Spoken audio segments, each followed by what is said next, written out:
Zahra. Saya Diska Fadila.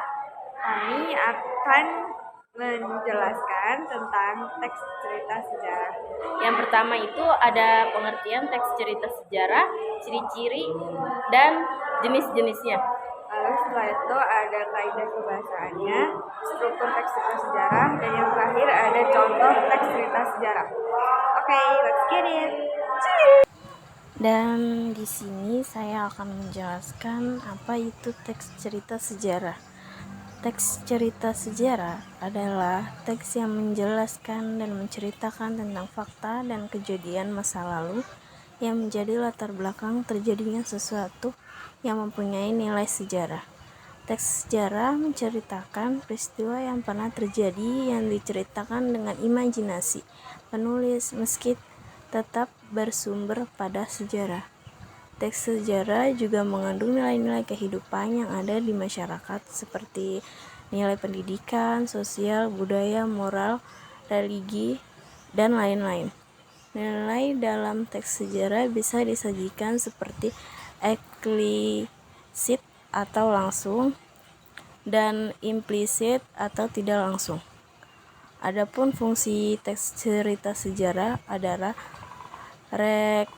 relatif, inspiratif, instruktif, dan edukatif.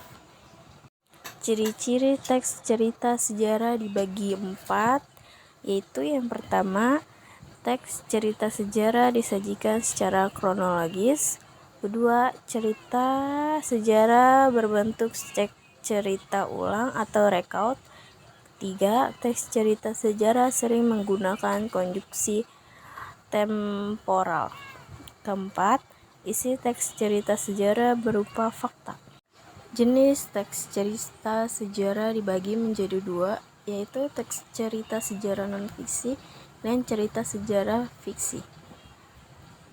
Cerita sejarah non-fiksi adalah teks yang merekonstruksi peristiwa sesuai dengan urutan sebenarnya. Tokoh yang diceritakan pun benar-benar nyata, berisi fakta sejarah dan bertujuan menambah ilmu pengetahuan. Teks cerita sejarah fiksi berbeda dengan non-fiksi. Teks sejarah fiksi tidak selalu berpatokan dengan fakta sejarah. Biasanya, pengarang menggunakan peristiwa sejarah sebagai latar belakang suasana saja, sedangkan para tokoh atau konflik ceritanya bersumber dari imajinasi mereka. Tujuan teks sejarah fiksi adalah sebagai hiburan semesta. Struktur teks cerita sejarah. Yang pertama ada orientasi. Pada bagian orientasi di teks cerita sejarah, berisi pengenalan secara singkat tentang sejarah yang akan dibahas. Penulis bisa menjelaskan latar belakang, mulai dari waktu, tempat, dan asal mula terjadinya peristiwa tersebut. Pada bagian ini, hubungan antar tokoh juga mulai diperkenalkan secara singkat sesuai dengan kebutuhannya. Yang kedua ada urutan peristiwa. Urutan peristiwa adalah rekaman peristiwa sejarah yang diceritakan dalam teks. Peristiwa yang ditulis harus benar-benar terjadi. Pada bagian ini disampaikan dalam bentuk urutan kronologis, mulai dari penguapan peristiwa, konflik, puncak konflik, atau komplikasi, dan penyelesaiannya.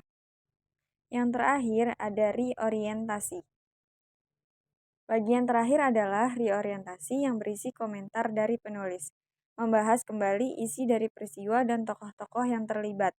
Bagian reorientasi sebenarnya sifatnya opsional, bisa disajikan penulis atau bisa juga tidak disampaikan.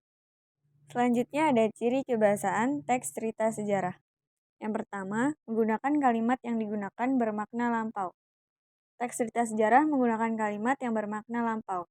Kalimat bermakna lampau ditandai dengan kata-kata yang mengisyaratkan bahwa peristiwa yang diceritakan dalam teks tersebut sudah selesai. Misalnya telah, sudah, terbukti, dan lainnya. Yang kedua, menggunakan konjungsi kronologis. Konjungsi yang banyak digunakan dalam teks cerita sejarah adalah konjungsi kronologis atau temporal. Contoh konjungsi kronologis yaitu setelah itu, sejak saat itu, mula-mula, kemudian, dan lainnya. Yang ketiga, menggunakan kalimat tak langsung. Kalimat tak langsung yang digunakan dalam teks cerita sejarah berguna untuk menerangkan jika cerita adalah tuturan dari seorang tokoh yang dijelaskan kembali oleh pengarang. Penggunaan kalimat tak langsung ditandai dengan beberapa kata, seperti menceritakan tentang, menyatakan, mengungkapkan, menurut, dan lainnya.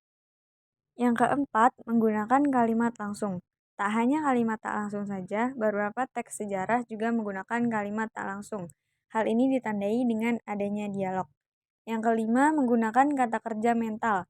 Sementara itu, untuk kata kerja yang digunakan salah satunya adalah jenis kata kerja mental. Kata kerja ini menjelaskan respons tokoh terhadap tindakan, pengalaman, atau keberadaannya dalam sebuah peristiwa yang terjadi. Kata kerja mental juga dikenal dengan kata kerja tingkah laku yang menggambarkan tindakan seseorang saat menghadapi keadaan. Contoh kata kerja mental yaitu mengecewakan, berpikir, sependapat, dan lainnya. Yang keenam, menggunakan kata kerja material. Selain kata kerja mental, teks cerita sejarah juga menggunakan kata kerja material untuk menunjukkan perbuatan fisik atau peristiwa yang terjadi oleh subjek yang ada dalam cerita tersebut. Hal tersebut dikarenakan perbuatan tokoh dalam cerita bersifat material sehingga bisa dilihat.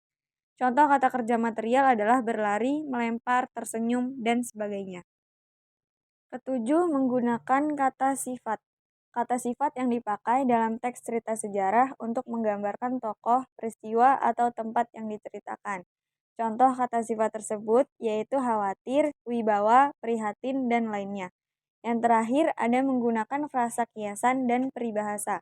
Frasa kiasan dan peribahasa dalam teks cerita sejarah dipakai agar cerita lebih dramatis dan membangkitkan imajinasi pembaca. Selain itu, agar teks cerita sejarah lebih indah dan menarik.